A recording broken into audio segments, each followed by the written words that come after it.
Bienvenue à tous pour une nouvelle vidéo. La dernière de l'année, ça fait extrêmement plaisir. Aujourd'hui, nous allons découvrir encore un nouveau truc tout sympatoche. Vous l'avez vu dans l'avatar, c'est la fameuse Clarel ACEC Pro. Non, alors bien sûr, ce n'est pas une Clarel Pro celle-là, mais c'est une Rani Pro. Alors vous allez voir, elle est un petit peu supercherie parce qu'on dirait une première génération qui a été faite, qui a mal tourné. Ce que je vous garantis, la lanterne, elle est neuve, mais la peinture s'écaille de tous les côtés. C'est magnifique. Et c'est ultra mal fait, ultra cheap. Et je pense qu'à mon avis, à l'époque, je ne sais plus c'est quoi la date, je l'ai ouvert il y a un petit moment, mais question de cheap, ça y est, à 100% garanti.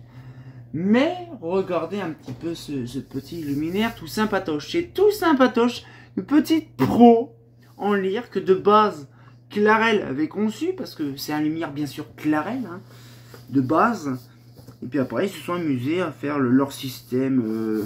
À mon avis, je pense que Clarel l'a fabriqué aussi en lyre la petite taille, sauf qu'on n'a pas vraiment de catalogue officiel, comme on n'en a pas. Et le dôme en fait du luminaire, il est anodisé. Magnifique, une belle petite anodisation. Et vous allez voir que dans l'intérieur, en fait, c'était aussi en partie anodisé. Vous allez voir un petit peu le délire de l'anodisation, c'est quand même assez intéressant. Et puis sinon, la peinture. La peinture qui s'écaille. Alors je pense que ça, c'est plus un délire qu'il y a eu. Alors elle est neuve, mais elle a été mal stockée. Mais rien n'empêche que même si elle a été mal stockée, la peinture s'écaille, mais comme pas possible. Donc franchement, je ne sais pas c'est quoi qu'ils ont utilisé comme peinture. Alors de base, on sait très bien que les luminaires italiens, c'est pas ouf côté peinture. Mais là, waouh, ça, c'est vraiment perturbant parce qu'en fait, le luminaire il est neuf, mais il y a déjà la peinture qui se barre alors qu'elle est même pas installée. Voilà. Alors, du coup, un petit peu le luminaire. Alors j'ai remarqué qu'il y a un tout petit trou d'ouverture ici, là. C'est pas une pointe machin, c'est vraiment un petit trou qui a été percé pour l'aération. Est-ce que c'est d'origine? Je pense que oui. Est-ce que c'est bien pour une enceinte hermétique? Pas trop, parce que bon, le problème c'est que ça se voit que c'est tellement cheap parce qu'en fait ils ont fabriqué une plaque, ils ont rifté sur la plaque, mais le problème c'est qu'ils n'ont pas retiré le film. Donc il y a des petits morceaux de film bleu en plastique qui étaient sur la protection de la plaque qui est encore resté dessus. C'est complètement con, mais bon. Et je pense que ça, c'est vraiment les premiers prototypes. Parce qu'en fait, on voit que c'est vraiment la vasque qui est dessus, machin. Et c'est collé, on va dire, un petit peu... Oh, pas trop l'arrache.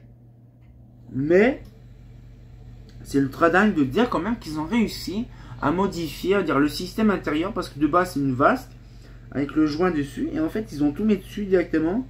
Et la plaque, c'est simplement un enjoliveur. Mais elle est impossible à démonter à part de décoller le joint tranquillement sans péter la vasque. Bonjour. La vasque elle pète. Mais franchement, il y a même encore les petits riselants qui sont encore neufs, encore pas utilisés. Ça j'aime bien. C'est le système de mettre le rivelant sur le côté pour pas le voir. Ça c'est bien. Alors on va ouvrir le petit engin, la fameuse biboule. Je vous garantis, j'ai déjà la chaudière qui se met en route. Voilà. Hop là. Voilà. Après je vous donnerai un petit peu mon aperçu. Et c'est vrai qu'à l'heure que je tourne là actuellement, on est encore au bureau. Donc puis de toute façon vous avez vu l'anecdote d'hier. Vous avez eu un petit peu les avances des travaux. Et c'est vrai qu'en ce moment c'est un peu le bordel. Alors, donc du coup, voilà. C'est très simple. On a vraiment les vis qui sont tenues comme ça, et nous avons l'intérieur. Voilà. Donc c'est un truc qui est très cheap, on le voit très bien. C'est vraiment cheap. Donc là on le voit, c'est franchement même le truc qui est vraiment bien. Franchement le système là il est vraiment bien fait. C'est vraiment des crochets qui ont été remis comme ça pour tenir le truc. Ça se voit, c'est vraiment du très cheap et que c'est vraiment du truc fait pas de base. Et nous avons l'intérieur du lampadaire. Ça se décolle un peu. Mais on a l'intérieur et on le voit très bien que ça c'est vraiment une armature en inox qui est pas de base. Il y a même un morceau de carton. Ça c'est pour le ballast. Bon, le ballast est dedans. On a les vicelets.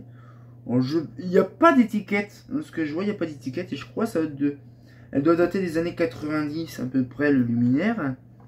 Mais de toute façon, hein, on est là pour la science. Donc du coup, je vais ouvrir ça. Alors là, par contre. Alors ça, c'est bien. C'est hyper bien. C'est qu'en fait, ils ont mis 2 trucs de terre pour faire office de support, on va dire, pour tenir le truc.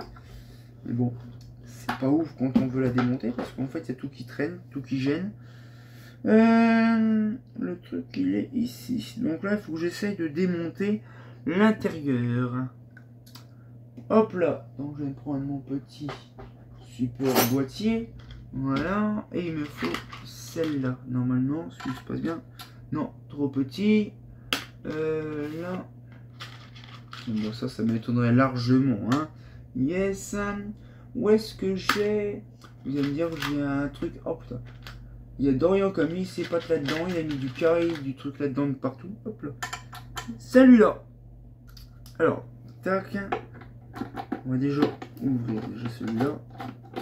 Il n'y a pas de système, vous savez, d'enclenchement. Il faut vraiment défaire l'entièreté de la vis pour, on va dire, comment pouvoir défaire le luminaire. C'est un peu con. Et on voit que c'était vraiment chippé parce que là c'était taraudé, mais en même temps fraisé avec une espèce de grosse mèche pour faire un truc un peu style conique. Le truc qui n'a strictement rien à faire là-dessus. On le voit que c'était fait vraiment à l'arrache. Pourquoi ? Parce qu'on le voit déjà, première chose, il y a plein de trucs qui me perturbent par rapport à ça. Et quand on voit quand c'est des luminaires qui ont été faits de base, un petit peu sur mesure, un petit peu du par défaut, on le voit tout de suite qu'il y a un truc qui cloche. Là.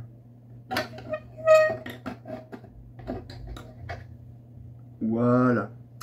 Le Kondo, Made in Italy. Le 8 avril 97. Oh, joli. 97. Alors bien sûr, c'est de la SHP 70 watts. Mais franchement, il est super bien réorganisé. C'est un ULT, hein, bien sûr. Hein. Mais c'est trop drôle de voir, en fait, 97. Donc il a quand même déjà de l'âge. Je fais gaffe parce que le truc me tire le bras. Là. Et en fait, j'ai remarqué le carton, oui, c'est parce qu'en fait, le ballast a tapé comme un bourrin le luminaire. Donc, à mon avis, c'est lors du transport. Ils sont obligés de mettre ça. Parce qu'en fait, on le voit que c'est vraiment du sur-mesure. Et c'est pas vraiment du fait de base pour être dedans. Parce que Clarel faisait pas ces systèmes de trucs là. Système de ouais, je mets un carton, machin. Non. On voit que la qualité Clarel n'était plus là. Hein. Désolé pour Rani, mais c'est vrai que sur les coups là, là. Après, il faut penser aussi que Rani n'avait pas non plus toutes les qualités requises à refaire des lumières fonctionnelles. C'était pas leur destinée de base à faire des lumières fonctionnelles. Parce que de base, ils faisaient que des lanternes de style. Donc c'est tout à fait normal, donc j'y comprends parfaitement. On les voit débarquer avec des lumières cheloues qui viennent du Grand Nord, hein, qui viennent de Belgique et compagnie. Ça leur paraît bizarre. Mais c'est un petit peu mal foutu parce qu'en fait, il faut être au moins à 2 ou à 3 pour tenir le luminaire. C'est un petit peu chiant, un petit peu casse-couille pour remettre ça surtout. Donc j'imagine pas ceux qui les ont remontés parce qu'il faut penser quand même que l'histoire de Rani et Clarel, en fait c'est quand Clarel a fini on va dire d'exister, Rani a monté on va dire là-bas dans le nord à Saint-Quentin pour aller chercher on va dire les matériaux, les matières premières et les pièces également, les réflecteurs et compagnie. Chocolantis, c'est énormément. Parce qu'en fait le problème c'est que là, c'est bien ça leur système, mais c'est ultra casse-couille en fait à gérer. En fait ultra casse-couille, on peut pas faire un système de débrochable, rien, c'est vraiment... en fait si c'était débrochable, oui, si le truc il vient se péter la gueule, oui ça se pète la gueule, c'est sûr. Donc oui, les techniques du débrochable, c'est pas ouf. Mais c'est le système qui est mal conçu. Le système est mal conçu. Et on voit que ça se voit que c'est un truc qui est vraiment cheap et que c'est pas prévu être vraiment comme ça. C'est impressionnant. De se dire que même c'est pareil. On sait aussi. C'est qu'en fait, ils ont mis des fils. C'est bien ça les fils. Mais le problème, c'est que ça là, ça va au niveau des coins là. Donc en fait c'est complètement débile parce qu'en fait on se retrouve avec un luminaire avec un dépassement sur les côtés. C'est, je sais pas, c'est pas ouf hein, leur système qu'ils ont fait à l'époque. Mais il faut penser à un truc, c'est que quand Clarel n'existait plus, on peut pas avoir les infos complémentaires. Mais c'est quand même drôle de voir ça. Là, ce que je disais, allez, vous allez voir quand en fait quand je vais vous remettre on va dire le luminaire, il y a les trucs on va dire qui vont gêner. Voilà. Donc là déjà ça va là. En fait les trucs qui sont ici en ce moment là. Ok. En fait ils sont au niveau des trucs. Bon ça se voit pas, c'est pas non plus méchant. Mais c'est quand même drôle. C'est perturbant de se dire que le truc il est complètement mis en vrac. C'est, je sais pas. C'est assez cheapé. Et on le voit vraiment que c'est des applications pas spéciales. Parce que c'était fabriqué par Clarel. Mais mal réceptionné, mal reconçu par Rani. Qu'ils ont voulu, à mon avis, je pense, réduire les coûts. Et à mon avis, vouloir refaire le lumière à leur sauce. Bon, c'est sûr, hein, quand tu reprends des pièces de machin. Surtout que si tu oublies peut-être... Non, ils ont peut-être pas oublié le moule Clarel. Parce qu'ils ont fait la rafale quand même jusqu'au bout. Donc non. Non, je pense, à mon avis, c'est plus une question, on va dire, de principe. Une question technique pour faire un IP66. C'est vrai que d'utiliser un réflecteur directement de chez eux, de leur flanc. Parce que ça, c'est un réflecteur de leur flanc. Vous savez, les Rani Monaco, ils ont leur réflecteur de ça. Et donc, du coup, ils ont essayé de bidouiller pour faire un système comme ça. Mais franchement, ça fait le taf. Ça fait une chose intéressante.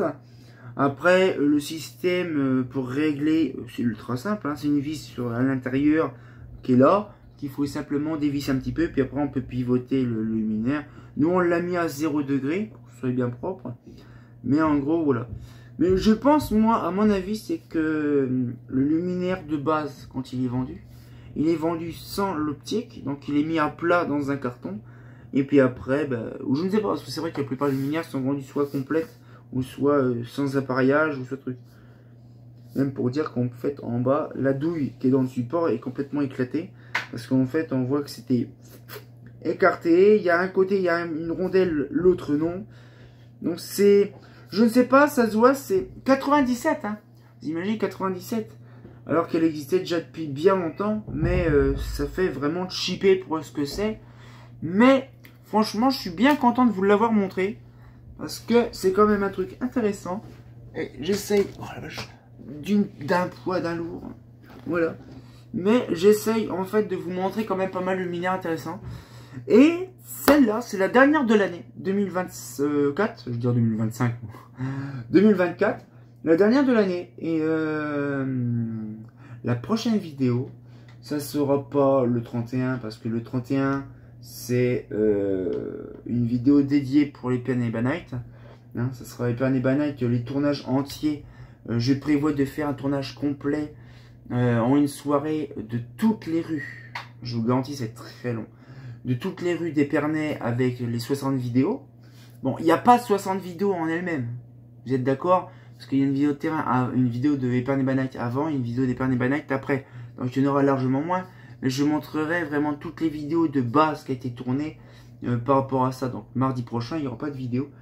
Et puis après, là, le 4 janvier, ça sera une vidéo dédiée sur les fameuses boules opales. Hein, parce qu'à partir du 1er janvier 2025, de base, il y a une interdiction sur les boules opales et compagnie. Donc on verra par la suite. Mais vous le verrez la semaine prochaine, bien sûr. La fameuse boules. Hein. Je vous garantis, pour le mois de janvier, il y a des choses très intéressantes, des trucs un peu farfelus, mais vous allez surkiffer. Donc, j'espère que la petite vidéo vous a plu, et on sortira encore pour une nouvelle vidéo, et comme de bien entendu, on est déjà le 28 comme demain le FAQ, le 30 le Big Live, ça fera plaisir, et le 31, on va se faire un apéro cousin. Ah, fait pas faux.